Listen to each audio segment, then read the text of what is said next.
ঠিকই আছে।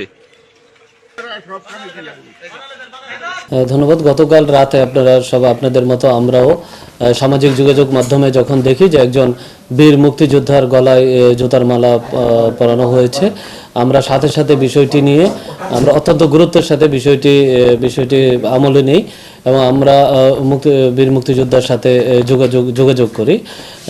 পরবর্তীতে উনি জানান যে উনি ওই মুহূর্তে মানসিকভাবে, শারীরিক এবং মানসিকভাবে অসুস্থ বিধায় আমাদের সাথে তখন আমাদের এখানে আসবেন না, বা উনি কোথায় আছে এখানেও আমাদের বলেনি যে আমি আমার সেফ জায়গায় আছি, আমি পরবর্তীতে আপনাদের সাথে যোগাযোগ করব।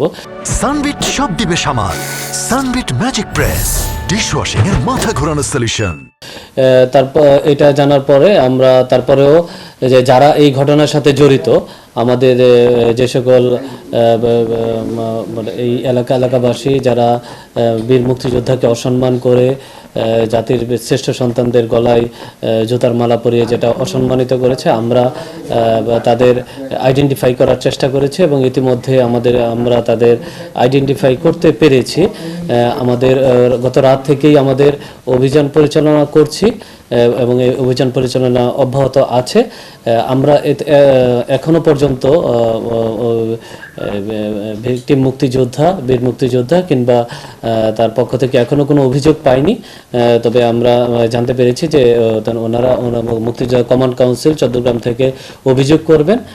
অভিযোগ যখন করে তখন হয়তো মামলা রুজু হবে, কিন্তু আমাদের যে যারা এই ঘটনার সাথে জড়িত তাদের যে ধৃত করার যে অভিযান, এটা আমাদের অব্যাহত আছে, চলমান আছে এবং খুব শীঘ্রই হয়তো আপনাদের জানাতে পারবো যে আসলে কারা কারা গ্রেফতার হচ্ছে। না, এই অবশ্যই এটা আমাদের ফার্স্ট প্রায়োরিটি দিয়েই আমরা দেখছি। আপনারা জানেন আমাদের চট্টগ্রাম থানা পুলিশ, আমাদের ডিটেকটিভ ব্রাঞ্চ যেটা আছে ডিবি, তারপরে আমাদের সাদা পোশাকে যারা আছে কাজ করছে, তারা সকলেই আমরা একযোগে আমরা একটা টিমের মতোই কাজ করছি এবং এটা আমরা গুরুত্ব সহকারে নিয়েই আমরা এই সকল যারা এটার সাথে জড়িত তাদের ধৃত করার চেষ্টা করছি।